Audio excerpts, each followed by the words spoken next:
자, 안녕하십니까. 자, 오늘은 운영체제, 첫 번째 시간.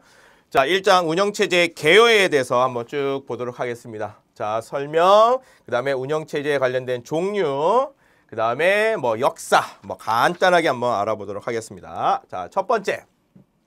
운영체제, 오퍼레이트 시스템이라고 얘기하죠. 일명 OS라고 얘기합니다. 그래서 우리가 이제 기본적으로 컴퓨터, 노트북, 그 다음에 스마트폰에서 전원을 딱 켜면 가장 먼저 만나게 된 소프트웨어가 운영체제죠. 그래서 여러분들 보시면 아시겠지만 윈도우즈, 그 다음에 맥, 그 다음에 유닉스, 또 리눅스, 그 다음에 요거는 뭘까요? 모바일 운영체제인 ISO, 자, iOS, 그 다음에 안드로이드, 이렇게 이제 운영체제에 관련된 심볼들이 들어가 있지요. 자, 그래서 운영체제는 사용자가 여러분들 보시면 다 운영체제라고 얘기하겠지만 운영체제가 올라가 있고 그냥 간단 올라가 있으면 운영체제에 따라서 우리가 그 밑에 하드웨어 있잖아요. 하드웨어. 예를 들어 스마트폰이라든지 노트북도 다 마찬가지예요. 그렇죠? 그 운영체제가 하드웨어를 관리를 합니다. 그렇죠? 자, 그러면 사용자가 운영체제의 도움을, 그러니까 사용자의 명령에 따라서 운영체제가 하드웨어를 관리를 하게끔 이렇게 연결고리를 해주는 게 운영체제다라고 생각하시면 돼요. 자, 그래서 운영체제의 구성 요소는 다음과 같이 이렇게 사용자가 있겠죠. 그래서 사용자는 사람이라든지 기타 다른 장치, 다른 단말기들도 이렇게 다음과 같이 사용자라고 이야기할 수가 있겠습니다. 그 다음에 이제 소프트웨어가 있지요. 소프트웨어. 자, 소프트웨어가 이 부분에 들어가 있는데 운영체제도 하나의 소프트웨어예요. 그래서 시스템 소프트웨어가 무슨 일을 하느냐? 자원을 관리하고 자원을 제어합니다. 여기서 얘기하는 자원이란 그 뒷장에 가보시면 아시겠지만 다 이런 것들. 자원은 CPU, 그 다음에 메모리, 기타 외부 장치들을 다 자원이라고 이야기를 해요. 그래서 운영체제가 여기 보시면 화살표가 양방향으로 되어져 있죠. 자원을 관리를 해주고 제어를 합니다. 그 다음에 여기 유틸리티라고 되어 있어요. 유틸리티는 컴퓨터의 처리 과정을 보조하고 성능 개선을 하는 것을 유틸리티라 얘기를 한다. 보통 이제 컴퓨터를 한다고 하는 사람들도 유틸리티랑 응용 프로그램이랑 구분을 잘 못하는 사람들이 있어요. 그냥 유틸리티가 응용 프로그램이고 다 똑같은 거 아니야? 라고 얘기하는데 그렇지 않아요. 유틸리티, 컴퓨터의 처리 과정에 보조해주고 성능 개선하는 프로그램들을 유틸리티라고 이야기합니다. 그런 게 뭐가 있을까요? 간단하게 얘기하면 우리 이제 커맨드 프로그램, 명령 프롬프트 같은 거 있죠? 우리가 시작 버튼 딱 눌러서 CMD라고 치면 CMD. 자, 요게 이제 명령 프롬프트를 열 수 있는 거예요. 그러면 다음과 같이 이렇게 딱 창이 열려서 우리가 여기다가 명령어를 칠 수 있는 것들이 유틸리티예요. 또는 백신 프로그램들도 마찬가지 유틸리티에 포함되어집니다. 그 다음에 이제 특정 작업을 수행하는 것들이 응용 프로그램들이에요. 그러니까 보통 이런 유틸리티랑 그 다음에 시스템 소프트웨어 제외하고 그 다음 거 모두 다 응용 프로그램들이에요. 기타 워드 프로세서라든지 한글과 컴퓨터라든지 이런 것들, 웹 브라우저라든지 다 응용 프로그램이라고 생각하시면 돼요. 그래서 사용자가 다음과 같이 하드웨어에 접근하기 위해서 운영체제의 도움을 받아요. 그렇죠? 그리고 이 운영체제가 설치되어진 후에 거기에 유틸리티나 응용 프로그램을 깔아서 설치를 해서 각각 얘네들이 운영체제 상에서 돌아가는 겁니다. 그렇죠? 그래서 응용 프로그램이나 사용자들은 컴퓨터 자원을 사용하고 이런 것들이 어떤 인터페이스를 제공하면서 그 결과들을 다시 돌려주게끔 되어져 있더라라고 생각하시면 됩니다. 자, 그래서 이게 이제 운영체제다. 자, 그러면 이제 운영체제의 역할 한번 다음 장으로 넘어가 보시면요. 예, 중요도 하나 표시 딱 해놨습니다. 그렇죠? 그래서 운영체제의 역할은 뭐 다른 거 없어요. 제가 지금 얘기했었던 거. 여러분들이 지금까지 컴퓨터를 사용했을 때에 뭐 윈도우스 10 뭐 이런 거 다 운영체제야. 그럼 걔네들이 하는 역할이 뭔지 외우려고 하지 마시고 지금까지 해오고 있었던 거를 그냥 이해를 하시면 돼요. 기본적으로 간단하게 몇 가지 해보면 뭐 인터페이스를 제공한다. 당연하죠. 인터페이스. 인터페이스란 뭐래요? 운영체제와 그렇죠? 사용자 간의 소통을 할 수 있는 통로 역할을 해주는 거예요.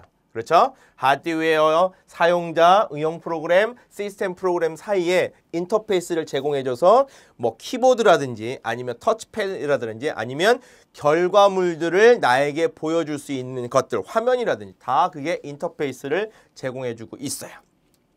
그 다음에 뭐 조정자, 자원 할당자나 관리자 각각 자원을 어떻게 할당할 건지 그 다음에 그 할당하는 방법 중에서 얼마나 공정성 있고 효율적으로 자원을 할당할 건지 이런 역할을 또 해주고 있습니다. 제가 아까도 얘기했지만 자원이 여러 개가 있는데 어떤 프로그램이 한 자원만 독단적으로 사용한다고 하면 그거는 다른 사용자가 또는 다른 프로세서가 다른 실행하는 파일이 그 자원을 사용하려고 하면 못 쓰잖아요. 그렇죠? 그 자원을 다 어떤 예를 들어서 뭐 나중에 다 나오지만 P1 제가 그 철학자의 원탁의 식탁에 관련된 얘기를 OT에서 말씀드렸는데 마찬가지예요. 그래서 얘가 A라는 자원을 독점해서 쓰고 있다고 하면 얘는 못 써요. 얘는 대기해야 돼. 대기. 그러니까 얘도 급하게 써야 되고 얘도 급하게 쓴다라고 얘기하면 이거는 불공정한 거죠. 그래서 공정하게 얼마만큼 효율적으로 사용해야 될 건지를 누가 운영체제가 해준다. 이 프로세서는 운영체제에 의해서 돌아가는 독단적으로 못 돌아갑니다. 프로세스는 운영체제의 허락을 득한 후에 돌아가는 놈이에요. 그렇기 때문에 다음과 같이 이런 것들을 누가 운영체제가 다 관리를 해주더라. 그래서 응용 프로그램 제어, 입출력 장치의 제어 뭐 이런 것들을 하고 있더라. 그래서 부적절한 사용, 그 다음에 오류 방지, 입출력 장치의 제어, 그 다음에 데이터의 관리 이런 것들이 운영체제의 역할이다라고 이야기할 수가 있습니다. 자, 전체적으로 쭉 얘기했고 그 다음에 보시면 운영체제의 이제 발전 목적이란 게 있어요. 그러니까 운영체제가 예전에 초창기에 나왔을 때서부터 지금까지 점점 발전해 가고 있죠. 운영체제가 하나 만들어지고 나서 업데이트가 계속 이루어지고 있죠. 어떤 목적을 가지고 그렇게 발전돼 가고 있느냐라는 거를 여기서 보여지고 있습니다. 편리성, 효율성, 그 다음에 제어 서비스의 향상 이런 세 가지로 나올 수가 있겠다라는 얘기입니다. 편리성은 엄청나게 많이 추구하고 있지요. 효율성도 만만치가 않아요. 근데 이게 창과 방패는 아니지만 효율성을 극대화시키기 위해서는 편리성이 조금 떨어질 수도 있어요. 편리성 위주로 한다고 하면 효율성이 좀 떨어질 수가 있어요. 그래서 이런 부분들을 어떻게 제어할 건지 어떻게 조율할 건지 그런 부분은 되게 중요합니다.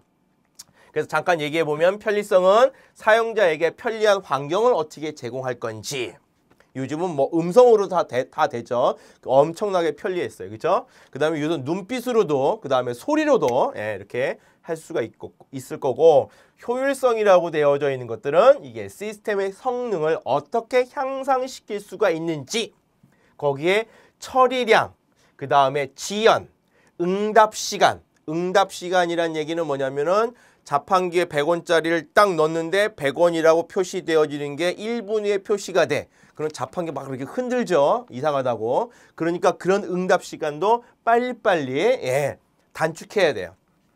그 다음에 신뢰도 정확해야 됩니다.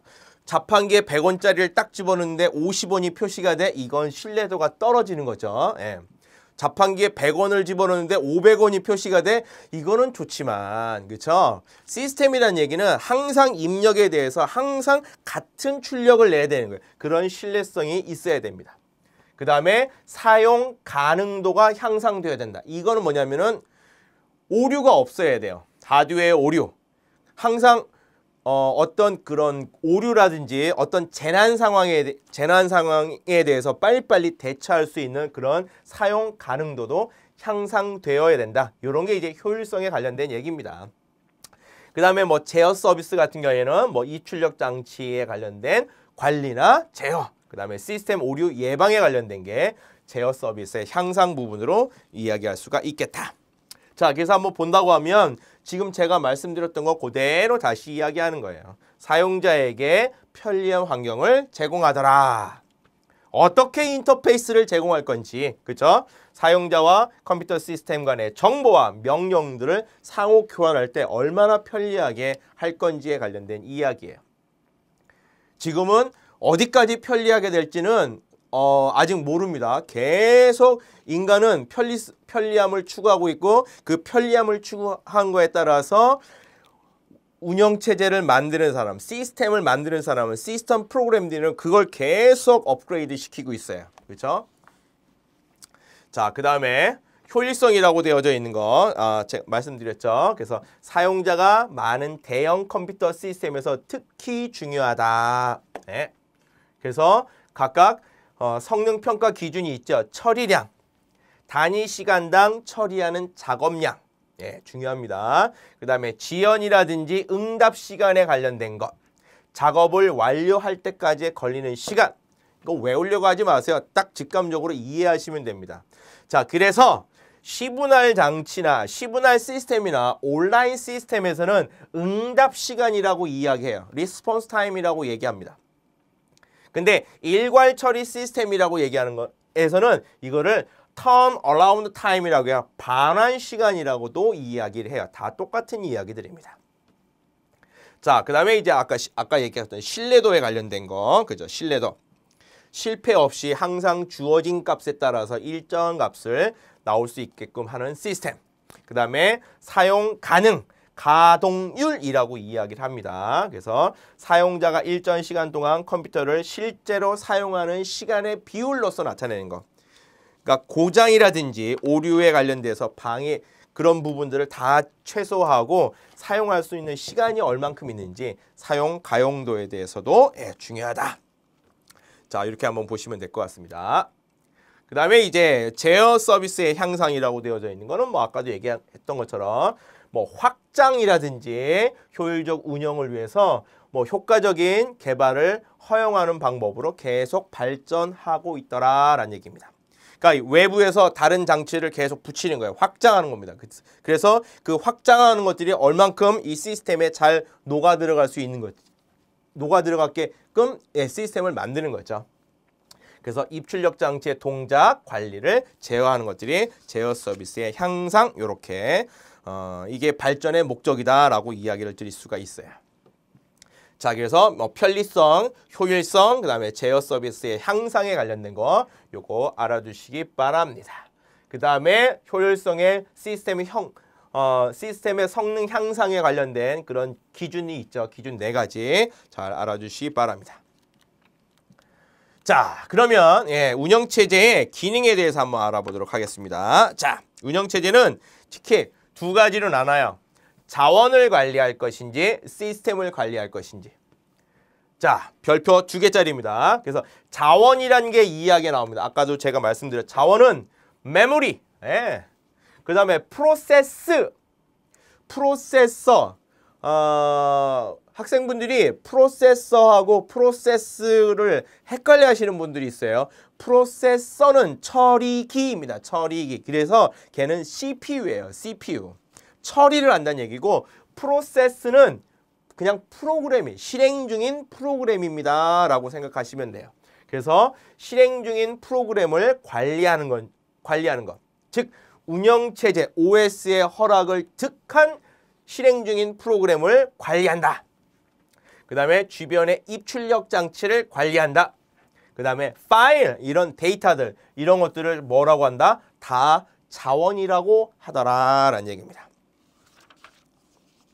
자, 그 다음에 이제 시스템 관리는 뭐 시스템 보호, 그렇죠? 사용자에게 권한을 부여해주고 그 권한에 따라서 각각 다른 퍼미션을 줘서 어떤 사람은 읽기만 할 수가 있고 어떤 사람은 쓰고 읽을 수가 있고 이런 것들이에요. 보안에 관련된 얘기입니다. 그래서 그 다음에 뭐 통신, 네트워크, 그 다음에 명령어 해석기에 관련된 이렇게 시스템 관리 세 가지로 나눌 수가 있어요. 자, 그러면 이제 하나하나씩 보겠습니다. 자, 자원 관리. 아까도 이제 말씀을 드렸죠. 메모리나 프로세스나 장치나 파일 등 이런 것들을 이제 관리를 해주더라. 그래서 첫 번째 메모리 관리를 보시면 메인 메모리. 메모리 하니까 또 이제 헷갈리시는 분들이 이제 여기서 우리가 얘기하는 이제 메모리는요. 램, 롬 이거를 메모리라고 생각하시면 돼요. 그게 메인 메모리입니다. 메인 메모리. 보조기억 장치하고는 구분하셔야 돼요. 보조기억 장치는 뭐죠? 하드디스크, 저장할 수 있는 거. 그쵸? 뭐 USB 같은 거 다 보조기억 장치예요. 그래서 각각 USB 같은 것도 메모리라고 얘기하죠. 그 메모리랑 이거랑 다릅니다. 그래서 여기서 얘기하는 메모리는 메인 메모리 관리 또는 보조기억 장치 관리 이렇게 이야기를 할 수가 있겠다. 그래서 메인 메모리는 프로세서예요. 프로세서. CPU가 직접 주소를 지정해 갖고 사용할 수 있는 것이고 메모리의 어느 부분을 사용하고 누가 사용하는지 점검할 수가 있어요. 그래서 메모리에 저장할 프로세스를 결정해주고 있습니다. 자, 이 메모리에 저장할 프로세스라고 그러는 건 얘기는 뭐냐면은 아까도 제가 말씀드렸죠. 프로그램은 실행되기 전에 프로그램은 어디에 저장되어 있냐? 보조기억 장치에 저장되어져 있는 거예요. 이 보조기억 장치를 사용자가 마우스로 딱 클릭하면 그 클릭과 동시에 어디로 올라가냐? 메인 메모리로 올라가요. 그래서 그 메인 메모리에 어디에다 저장할 것인지 관리해 준다라는 얘기예요. 그래서 그것에 할당하고 다 썼으면 회수하는 방법들을 결정해 줍니다. 그 다음에 이제 보조기억 장치. 여기는 뭐 이제 하드디스크, USB 뭐 이런 것들이죠. 이게 빈 여유 공간 관리. 비어 있는 공간이 많아지면 읽는 속도가 늦으니까 이렇게 조각 모음 같은 거 하죠. 그 다음에 새로운 파일 작성 시에 저장 장소를 할당한다든지 메모리 접근 요청 스케줄링 한다든지 보조기억 장치 그 다음에 파일 생성이라든지 삭제 같은 거를 여기서 해줄 수가 있습니다.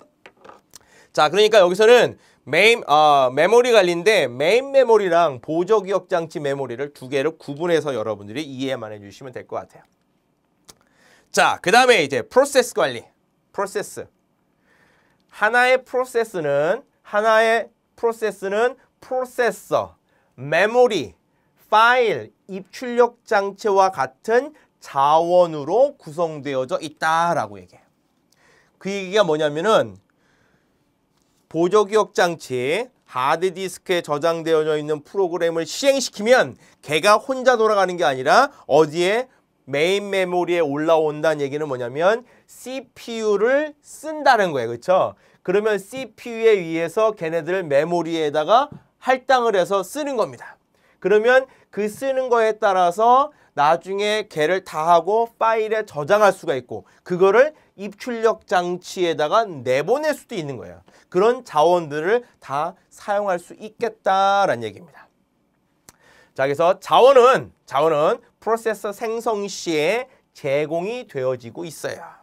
실행 중에도 할당이 가능하다. 뭐 이렇게 나중에 다 얘기 나오니까.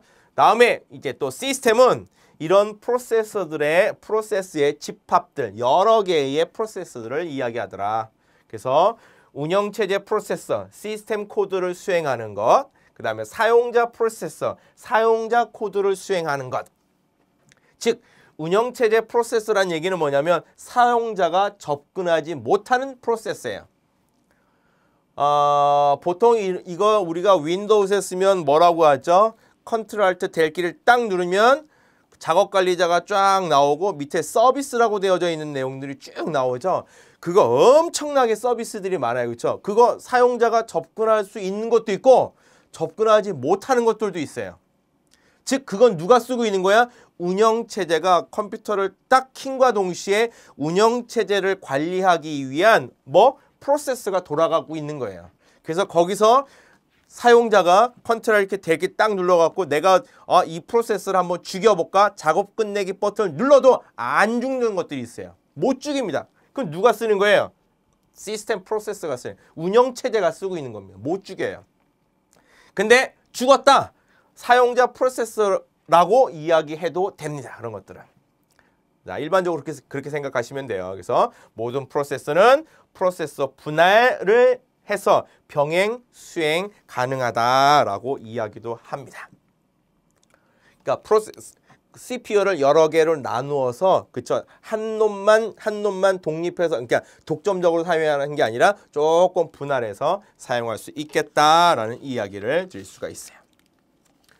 그래서 프로세서를 관리하기 위한 운영체제의 기능으로서는 다음과 같이 우리가 나중에 쫙 다 배울 겁니다. 자, 프로세서와 스레드의 스케줄링. 어떤 프로세서를 실행시킬 건지 스레드라고 얘기하는 거는 얘도 하나의 작업이에요. 프로그래밍이 돌아가는 그 밑에의 또 다른 하나의 작업들이라고 생각하시면 돼요. 스레드라고 얘기하는 거는 뭐냐면은 우리가 집을 지을 때 바닥 공사를 하고 벽 공사를 하는데 이게 집을 지을 때 바닥 다 하고 나서 벽 짓고 벽 하고 나서 이거 하고 할 때 다른 데서는 다른 작업 안 하나요? 할 수 있어요.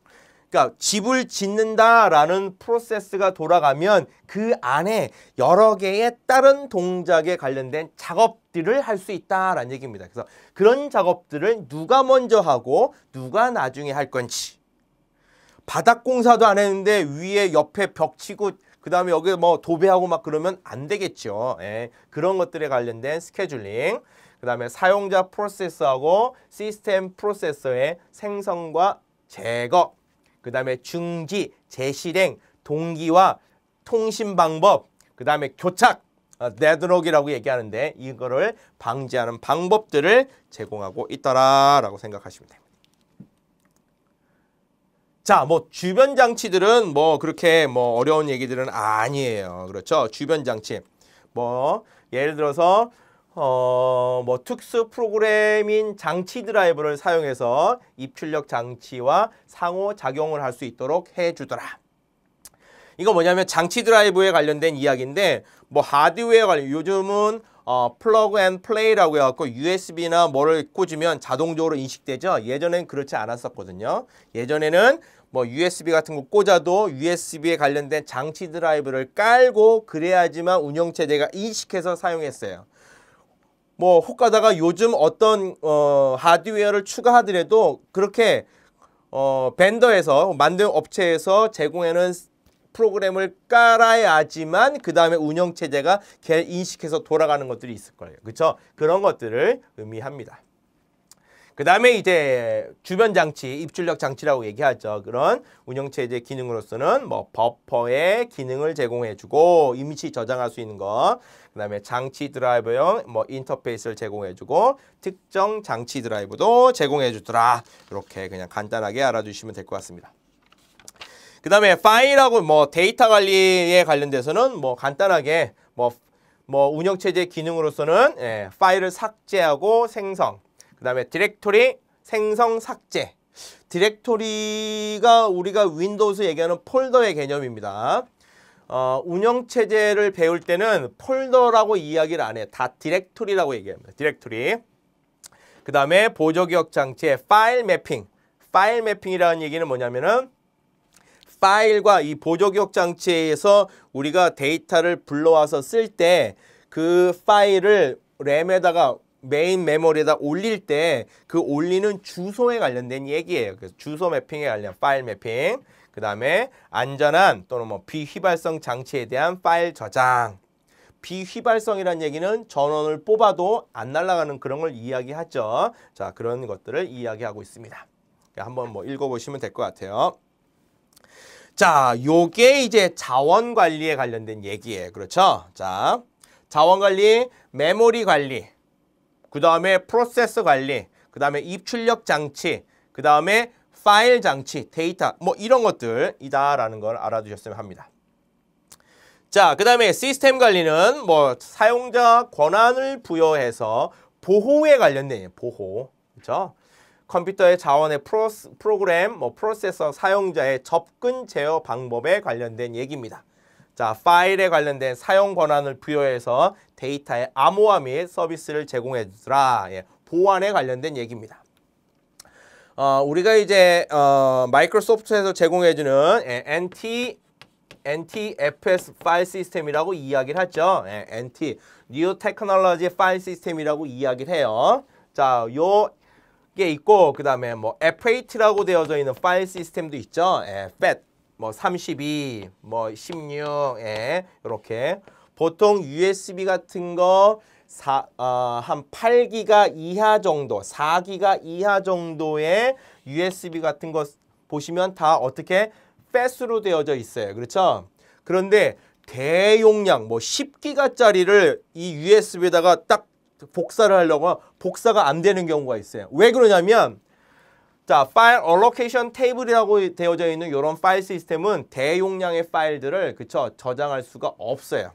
그래서 각각 새로 나와 있는 New Technology 파일 시스템이라고 되어져 있는 것으로 뭐로 컨버터를 해줘야 됩니다.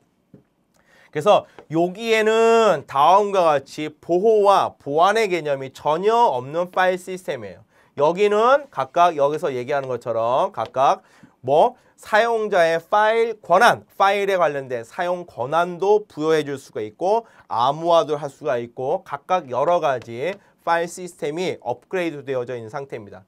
뭐 서버급에서는 다 이렇게 되어져 있어요. 근데 퍼스널 컴퓨터에서는 이렇게 쓰다가 이제 대용량으로 가면서 어디로 다 바뀌었냐면 NT 파일 시스템으로 바뀌었어요. 자, 이런 것들을 각각 시스템 관리에서 해주더라라는 얘기입니다. 자, 그래서 여러 개의 프로세스가 동시에 실행 가능하므로 상호 보호를 해줘야 되고 네트워크로 이제 파일 공유 사이트에 관련돼서 각각 다른 사용자의 프로그램도 보호해주는 이런 시스템 보호에 관련된 기능을 갖고 있더라. 또는 뭐 통신은 마찬가지예요. 네트워크는 마찬가지입니다. 그냥 다음과 같이 다양한 방법으로 우리가 이제 네트워크로 연결되어져 있으니까 그 부분들을 우리가 관리한다라는 얘기입니다. 그래서 이제 경로 설정이라든지 접속 정책, 뭐 충돌, 보안 이런 것들은 보통 운영체제에서 한다기보다는 라우터나 특별한 장치에서 하기도 해요. 근데 이제 운영체제에서도 이런 부분들을 합니다. 경로 설정. 내가 저쪽 A하고 B하고 연결되는데 어떤 식의 경로를 설정해서 데이터를 보낼 건지에 관련된 이야기입니다. 그 다음에 이제 명령어 해석기, 커맨드 인터프리터라고 얘기하죠. 운영체제 중에서 중요한 시스템 프로그램입니다. 명령어예요. 명령어. 그러니까 대화형으로 입력한 명령어를 이해하고 실행하는 사용자와 운영체제와 인터페이스. 즉 우리는 마이크로소프트 윈도우즈 같은 거는 다 여러분들은 이런 명령어 해석기를 안 쓰세요. 그죠? 다 뭐로 해요? 마우스로 합니다. 마우스로. 그 다음에 뭐 입력 같은 거는 뭐 데이터 쓰는 거는 그냥 키보드를 사용하죠. 그렇지만 운영체제, 리눅스나 유닉스 같은 거는요, 다 명령어로 되어 있어요. 명령 프롬프트로. 명령어로 실행시켜서 명령어로 하드웨어를 제어하고 그 다음에 프로그램을 관리합니다. 자, 그런 것들을 얘기합니다.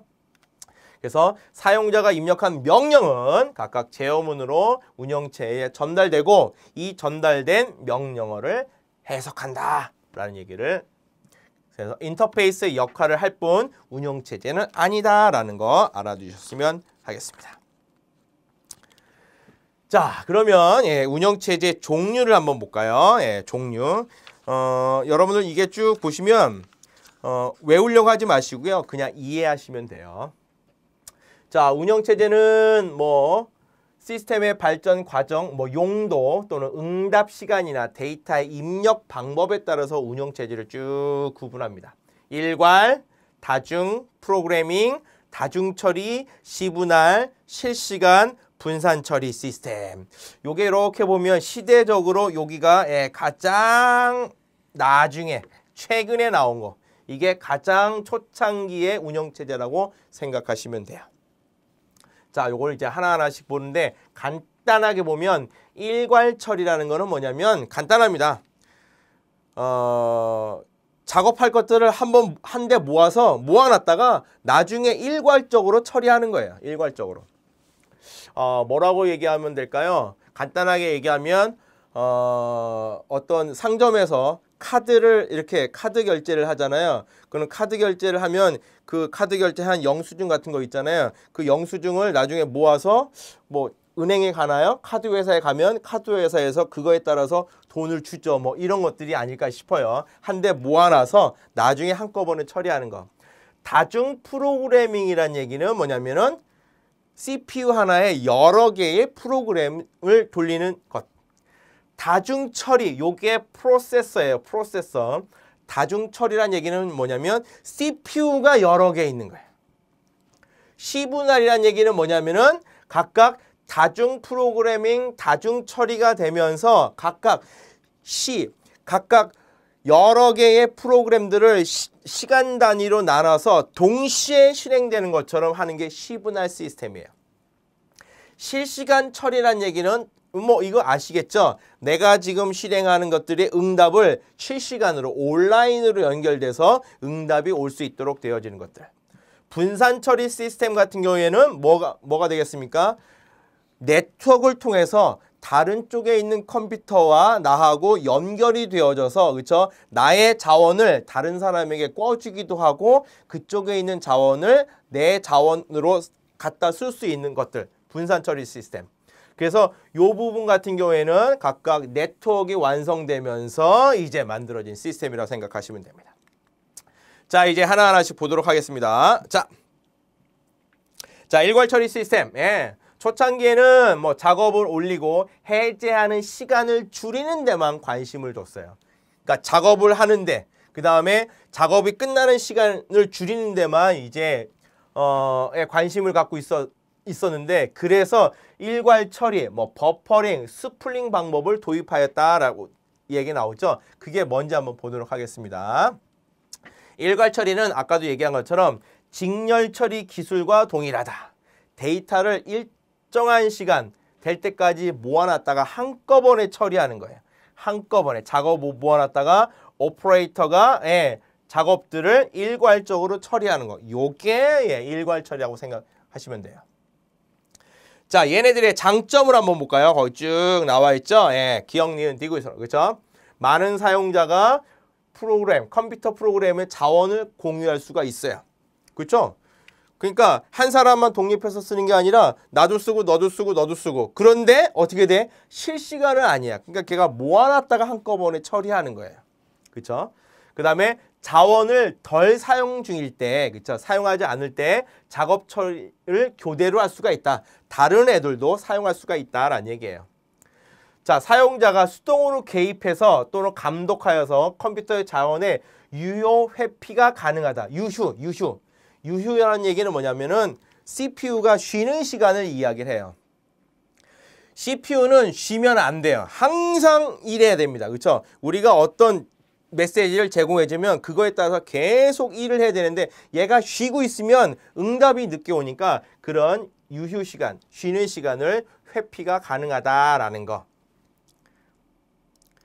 그러니까 다음과 같이 자원을 덜 사용할 때는 다른 사람의 작업도 같이 교대로 사용하기 때문에 왜?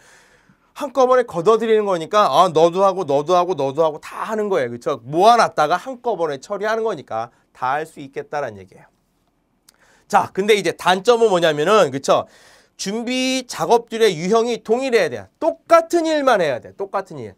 얘는 A라는 일을 하고 얘는 B라는 일. 그러면 그런 작업 못 해요.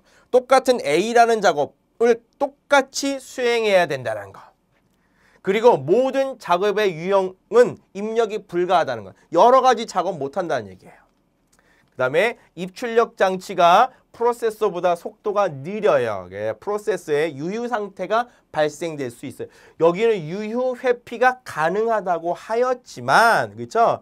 입력 장치들이 프로세서가 돌아가는 것보다 느립니다. 그래서 얘는 늦게 들어오는 거죠. 그러니까 얘는 놀 시간이 있겠다라는 얘기입니다. 그 다음에 작업의 우선순위가 부여하기 곤란하다. 그러니까 뭐냐면은 수행할 때 먼저 작업을 해야 될 놈을 해야 되는데 그렇지 못한다라는 얘기입니다. 그래서 이런 문제점들을 보완하기 위해서 뭐 모니터링 또는 버퍼링, 스플링 같은 게 등장하게 되었다라는 얘기예요. 자, 버퍼링은 뭐냐면은 자, 별표 하나 나왔죠? 예, 중요합니다. 예. 유효 시간이 없도록 입출력 장치를 별도의 메모리를 갖다는, 그러니까 잠시 잠깐 저장할 수 있는 곳들. 그러니까 뭐 버퍼링이라는 얘기는 여러분들이 감으로 아실까? 아, 버퍼링하고 있네 라는 얘기, 그렇죠? 예. 그래서 프로세서에 연산을 하는 것과 동시에 다른 작업도 할 수 있는 방법으로 버퍼링한다 라는 얘기예요. 그래서 버퍼링은 컴퓨터의 하드웨어를 이용해서 사용하는 게 버퍼링입니다. 다음과 같이 내가 지금 현재 CPU가 그쵸 입출력 장치를 보낼 때 잠시 잠깐 버퍼에다 저장해 놨다가 이렇게 보내는 거. 또 입출력 장치가 CPU로 보낼 때 잠시 잠깐 버퍼에다가 집어넣었다가 보내는 겁니다. 왜? 입출력 장치하고 CPU가 서로 속도가 달라요. 얘가 엄청나게 느리겠죠. 그렇죠? 그러니까 얘는 빨리 가는데 얘는 천천히 가잖아요. 그러니까 얘는 버퍼에다 계속 집어넣는 거예요. 그러면 기다렸다가 얘가 쓸 수 있으면 얘가 계속 넘겨가면서 일들을 계속 처리할 수 있는 거다라는 얘기입니다. 자, 스플링이라는 게 있어요. 스플링. 그죠? 스플링. 자, 스플링. 자, 속도가 빠른 디스크를 버퍼처럼 사용해서 입력 장치에서 미리 읽어드리는 것들을 이야기합니다. 그래서 별개의 오프라인 장치를 사용하고 여러 개의 입출력, 그 다음에 계산을 함께 수행할 수 있겠다라는 얘기입니다. 그래서 프로세서의 일정한 디스크 공간, 그 다음에 또 테이블만 있으면 하나의 계산 제곱과 다른 입출력 장치를 작업을 중복 처리할 수 있겠다라는 얘기입니다. 스플링은 어디서 많이 쓰이냐면 스플링은 여러분들 보시면 아시겠지만 카드 판독기, 라인 프린터, 프린터기에 스플링을 해요. 그렇죠? 프린터기에도 메모리가 있어요. 그렇죠? 메모리가 있어서 내가 데이터를 프린터에다 보내면 스플링을 하겠다라고 체크를 하고 보내면 일단은 데이터를 다 날아가면 그 다음에 프린터기 메모리에 저장되었다가 그 다음에 나중에 처리를 합니다. 그러니까 프린터는 한 대가 물릴 수가 있고 여러 대 컴퓨터들이 쫙 물려가 올 수 있어요. 그렇죠? 그러면 각각 모든 사람들이 데이터를 쫙 날리면 그것들을 어떻게 잠시 잠깐 디스크에 저장을 해놨다가 순서대로 출력시킬 수가 있죠. 그런 것들이 스플링이라고 생각하시면 돼요. 자, 그 다음에 다중 프로그래밍. 다중 프로그래밍. 자, 이렇게 일괄 처리 시스템의 문제점들이 있지요. 그래서 프로세서가 다른 작업 수행 시 입출력 작업이 불가능하다는 것을 해결하기 위해서 다중 프로그래밍 시스템이 등장하게 되었다. 프로세서가 유효 시간을 사용할 때 둘 이상의 작업이 프로세서의 전환, 그러니까 인터리빙이라는 걸 통해서 사용할 수 있도록 하는 것. 그러니까 즉 여러 개의 작업을 동시에 사용할 수 있다라는 이야기입니다. 그래서 메모리 인터리빙이라고 되어져 있는 거는 뭐냐면 메모리의 접근 시간을 줄이기 위해서 여러 개의 모듈로 나눈 메모리에 동시에 접근할 수 있는 기법입니다 라는 얘기예요. 그러니까 메모리 인터리빙이라는 얘기는 우리가 메모리가 예를 들어 램 같은 거 보시면 램에 간단하게 얘기를 들어보면 슬롯이 몇 개가 있죠. 슬롯이 하나, 두 개 이렇게가 있죠. 그러면 얘를 뱅크라고 해요. 뱅크 뭐 뱅크 A, 뭐 뱅크 B라고 얘기하면 얘네를 각각 뱅크로 만들어 모듈로 만들어서 그쵸? 내가 주어지는 주소에 따라서 얘와 얘를 각각 어떻게 뭐 얘만 선택할 수가 있고 얘만 선택할 수 있고 즉 이 뱅크로 모듈로 나눠서 여러 개를 메모리의 접근 시간을 줄이기 위해서 인터립 메모리 어드레스에 관련된 거를 주소를 줌으로 인해서 뭐 동시 접근 시간을 줄였다라는 이야기인데 요건 나중에 나오니까 그때 다시 설명드릴게요. 예, 메모리 접근 방법을 이야기합니다. 그래서 각각 CPU 하나에 여러 개의 프로그램들을 동시에 실행시킬 수 있는 것들을 이야기해주고 있어요. 자, 이런 것들을 이야기합니다. 그러니까 작업들이 여러 개가 쫙 있고 운영체제에 올라가 있는데 CPU가 얘가 이 작업을 수행하고 있어요. 그렇죠? 그럼 얘 같은 경우에는 어떻게 디스크에 쓰는 작업을 동시에 하고 있다라는 얘기입니다. 그러니까 프로그램이 두 개가 돌아가고 있는데 프로세서가 두 개가 돌아가고 있는데 이것과 1번, 2번, 3번, 4번 각각 유효시간 얘가 1번, 3번, 5번 요 중간에 유효시간 없이 그 시간에 뭐 다른 프로세스를 돌리고 있겠다라는 얘기예요. 그러니까 유효시간이 없겠죠. 이런 것들을 이야기합니다. 자, 그 다음에 다중 프로그램의 특징 같은 경우에는 효율적으로 운영할 수가 있다라는 거. 그렇지만 다중 프로그램 운영체제는 아주 복잡합니다. 여러 개의 작업을 준비 상태로 두려면 얘네들을 메모리에 보관을 해야 돼요. 그리고 일정 형태의 메모리를 관리해야 됩니다. 그래서 되게 복잡합니다. 그 다음에 여러 개의 작업을 수행할 준비를 갖추고 있으면 이 중에 하나를 선택할 수 있는 결정 방법이 필요해요. 어떤 거를 쓸지. 그렇죠? 그래서 뭐 인터럽트를 이용해서 수행하는 스케줄링이 있고 그 다음에 현재 운영체제 가장 많이 사용하는 시스템이다. 시스템 방법이다 라는 얘기입니다. 당연하죠. 멀티태스킹을 이야기합니다. 즉, 얘 같은 경우는 뭐냐면 여러 개의 작업이 올라왔을 때 어떤 거를 우선순위로 할 건지에 관련된 이야기를 해주고 있어요. 자, 그 다음에 이런 것들. 시그널 시스템, 타임 쉐어링 시스템이라고 이야기합니다. 타임 쉐어링. 자, 얘 같은 경우에는 여러 개의 프로세서가 돌아갈 때 각각 시간대별로 나눠서 각각 마치 동시에 사용하는 것처럼 쓸 수 있는 것. 컴퓨터와 대화하는 형식으로 진행하는 것을 시그널 시스템이라고 이야기를 합니다. 자, 그래서 다중 프로그램 시스템하고 시그널 시스템의 특징들 한번 비교를 해보면 메모리에서 여러 개의 프로그램을 적재함으로 메모리 관리가 필요하고 그 다음에 어떤 프로그램을 먼저 실행할 건지 그거를 결정해 줘야 돼요. 그래서 다중 프로그램의 시스템의 목적은 프로세서의 사용 최대화, 극대화. 시그널 시스템은 뭐냐면은 응답 시간. 그러니까 동시에 실행되는 거니까 그렇죠. 빨리빨리 응답 시간을 최소화하는 게 가장 큰 목적이다. 얘 같은 경우에는 시그널 시스템의 장점과 단점들을 이야기해 주고 있습니다. 자, 이제 다중 처리 시스템이에요. 다중 처리. 자, 다른 거 볼 거 없이 동시에 둘 이상의 프로세스를 지원해줘. 뭘? 둘 이상의 프로세서가.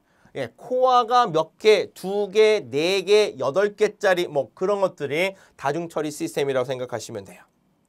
자, 그래서 빠르고 프로세서 하나가 고장나더라도 다른 프로세서를 사용할 수 있기 때문에 작업을 계속할 수가 있고 신뢰성이 높습니다. 그래서 얘는 다음과 같이 CPU가 코어가 여러 개가 있는 거예요. 그렇죠? 그래서 비대칭, 그 다음에 뭐 대칭적 구성 여러 개가 나눌 수 있어요. 요건 이제 우리가 나중에 7장에서 배우겠지만 각각 프로세서가 여러 개가 있어요. 프로세서입니다. 그래서 마스터와 슬레이브 형식으로 되어져 있어요. 주종 관계입니다. 그래서 얘에 의해서 마스터에 의해서 슬레이브가 결정되는 방향으로 가고 있어요. 그래서 메모리 입출력들이 따로 있죠. 요게 이제 비대칭. 대칭은 뭐냐? 프로세서가 따로 다 있지만 얘네들이 각각 공유할 수 있는 자원들이 각각 다 똑같이 기본적으로 뭘 갖고 있냐면은 똑같이 대등한 관계로 프로그램을 실행시킬 수가 있는 것들을 대칭적 구성이라고 이야기합니다. 자, 7장에서 보도록 하겠습니다. 자, 리얼타임 시스템. 이건 실시간 시스템이라고 이야기하죠. 그래서 반응 시간, 응답 시간에 관련돼서 시스템의 소요 시간을 이야기하는데 이거를 최소화하게 하기 위한 거죠. 대화용으로 하는 겁니다. 대화용으로. 그래서 더 높은 적시응답, 적시적소에 그죠? 정확한 빠른 응답을 요구하는 장소라든지 데이터의 흐름, 프로세서의 연산에 엄격한 시간이 요구될 때 사용하는 실시간 처리 시스템.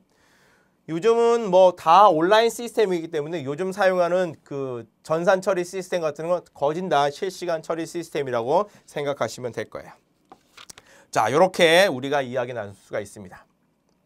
자, 그래서 실시간 시스템은 크게 경성, 그 다음에 연성 두 개로 나눌 수가 있는데 경성은 뭐냐면 다음과 같이 시작, 완료 여기에 지키지 못하면 시스템에 큰 치명적인 영향을 주는 시스템, 실시간으로 이루어지는 것들, 즉 뭐 무기를 제어한다든지 발전소를 제어한다든지 이런 것들 시간 안에 응답이 와야 되는데 그렇지 않고 오류가 생기면 안 되지요. 그래서 각각 보장된 컴퓨팅 시간의 정확성과 컴퓨팅의 예측성이 정확하게 보장되어지는 가장 강력한 하드 리얼타임 프로세스 시스템이라고 이야기한다.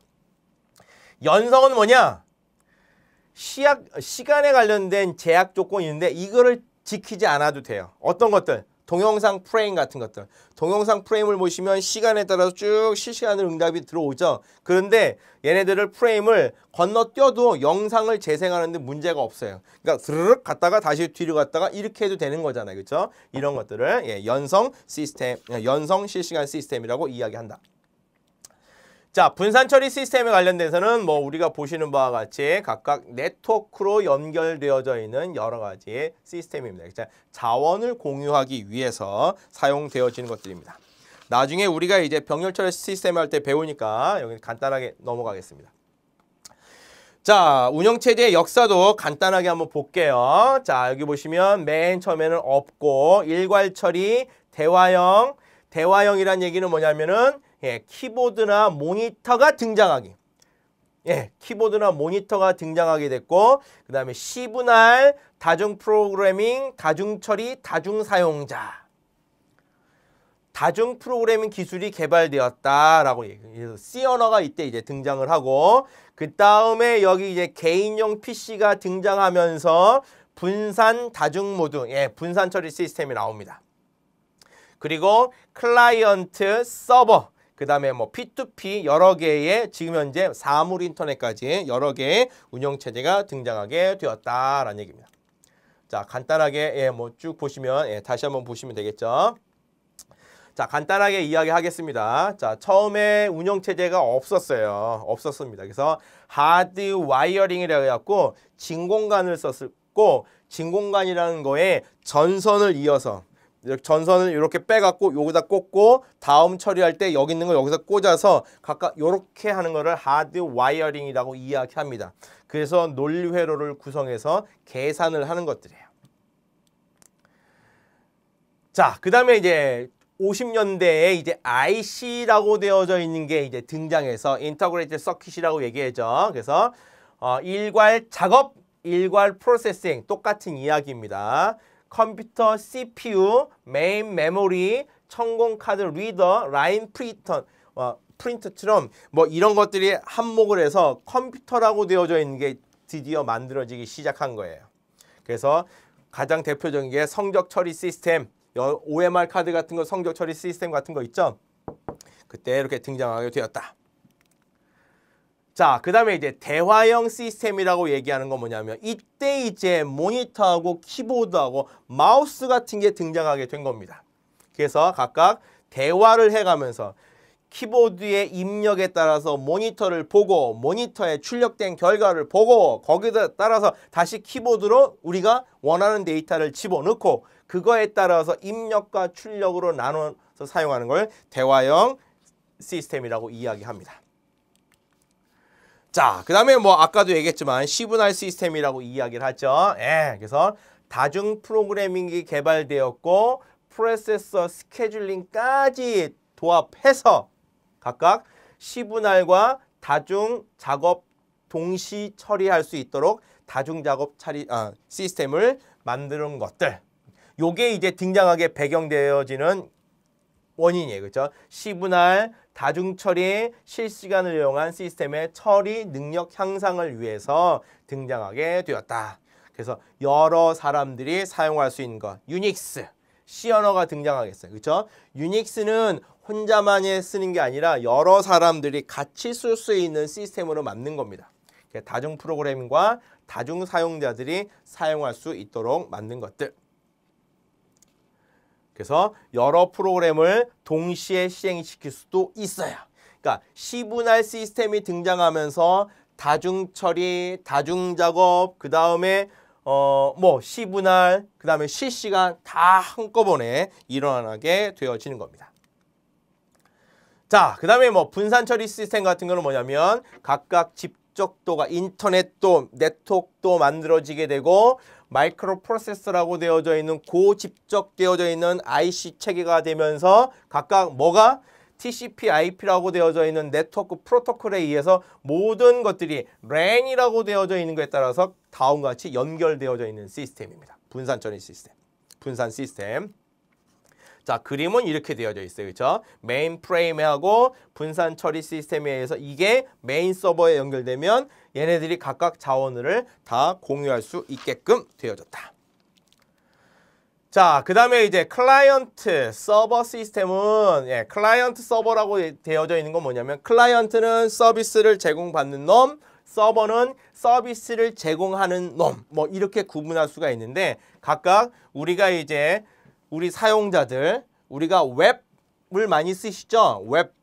웹을 하면은 여러분들 모니터에 보여지는 그 화면은 다 어디서 주는 거냐면은 여러분들이 접속한 그 화면을 제공해주는 서버로부터, 웹 서버로부터 여러분들이 제공받는 거예요. 즉, 내가 웹브라우저를 띄워서 내가 원하는 자료를 요청하면 그거에 따라서 서버로부터, 웹 서버로부터 응답을 받아서 여러분들 모니터에 뿌려주는 겁니다. 그게 이제 클라이언트 서버 시스템이라고 이야기를 하죠. 그래서 웹 서버에서 많이 쓰여지는 거고 이게 서버의 과부하가 문제다라고 나오죠. 그렇죠? 많은 사람들이 사용하니까 그래서 이런 것들은 많은 서버를 놓고 대용량의 네트워크, 초스피드의 네트워크 대역폭이 있다고 하면 이런 것들도 다 극복할 수 있다라는 얘기입니다. 자, 그 다음에 P2P 많이 쓰시죠, 여러분들. 클라이언트 서버의 단점, 서버의 과부하가 생기는 거죠. 그거를 해결하기 위해서 맨투맨으로 연결해서 각각 공유하는 거예요, 그렇죠? 그래서 한 개의 파일이 완성될 때 한쪽에서 받는 게 아니라 그 자료를 갖고 있는 여러 곳에서 동시에 다발적으로 받아들이는 겁니다. 그렇죠? 그러니까 각각 서버의 과부하를 해결할 수 있겠다라는 것. 그 다음에 이제 그리드 컴퓨팅이라고 나와 있는데 자, 그리드 컴퓨터라는 건 뭐냐면요. 이런 거예요.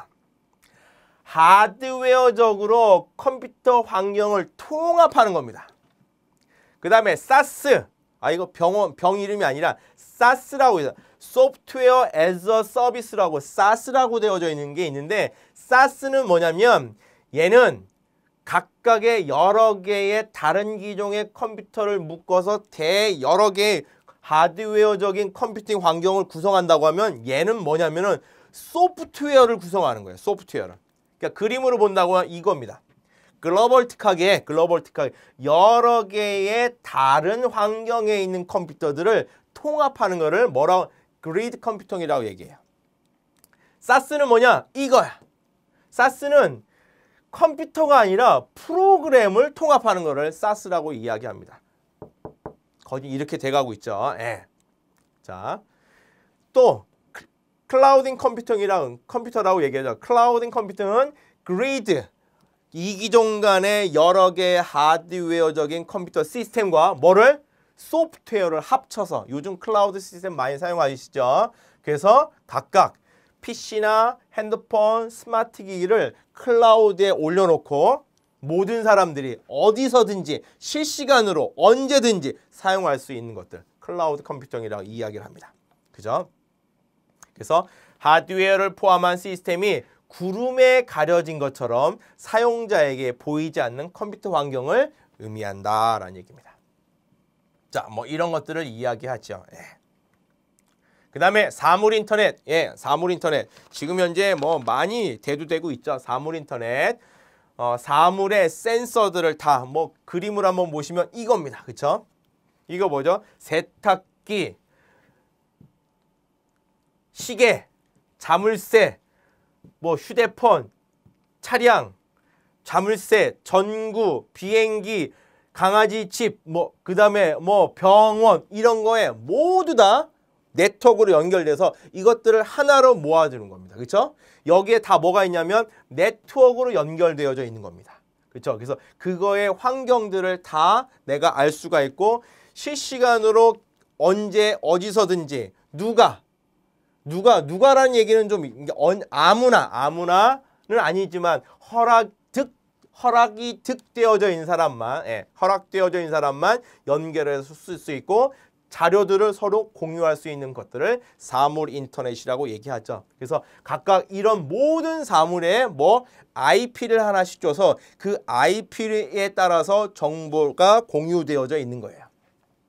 차량들에게 모든 IP가 제공되어진다고 하면 지금 현재 앞서가는 곳의 교통 상황을 앞차와 뒤차, 그 뒤차의 뒷차들이 모두 공유가 된다고 하면 실시간으로 진짜 정확한 교통 정보를 알면서 뭐 운행할 수가 있겠죠. 뭐 그런 것들이라고 생각하시면 됩니다. 그래서 인터넷으로 연결된 사물들이 데이터를 주고받아서 스스로 분석하는 이런 시스템을 만드는 것들을 사물 인터넷이라고 이야기를 하죠. 그래서 지금 여러분들이 사물 인터넷에 관련된 부분들을 여러분들이 느끼고 계실 텐데 뭐 앞서 우리가 뭐 5년이나 10년 정도 되면 더 발전된 뭐 어떤 컴퓨팅 시스템들을 여러분들이 느끼실 수 있으실 겁니다. 자, 그래서 여기 또 보시면 요런 게 나오죠. 스마트 그리드라고 되어져 있는 게 있어요. 스마트 그리드라는 얘기는 뭐냐면은 뭐 이런 거예요. 자원에 관련된 얘기입니다. 자원들을 어떤 식으로 공유해서 쓸 건지에 관련된 게 스마트 그리드. 그 다음에 또 뭐가 있냐면 스마트 시티. 뭐 이런 것들이죠. 스마트 시티. 모든 게 네트워크로 연결돼서 각각의 뭐 긴급 예측 군안, 그 다음에 오피스텔, 스마트 파킹, 그 다음에 뭐 스마트 그리드 나오죠. 그 다음에 뭐 미세먼지를 예측한다든지, 그 다음에 독거노인, 장애인들을 지원한다든지, 뭐 이런 것들, 스마트 시티를 이야기해 주는 겁니다. 자, 그래서 이렇게 되어져 있는 게 사물 인터넷이다라는 이야기고, 아까 말씀드린 것처럼 뭐 더 많은 발전된 컴퓨터 시스템들을 나중에 우리는 볼 수 있을 거예요. 자, 그래서 우리가 이제 1장은 여기서 마치고요. 자, 2장은 우리가 이제 진짜 컴퓨터 하드웨어 구성에 관련된 거를 다음 장에서 우리가 알아보도록 하겠습니다. 자, 오늘 여기까지 하겠습니다. 감사합니다.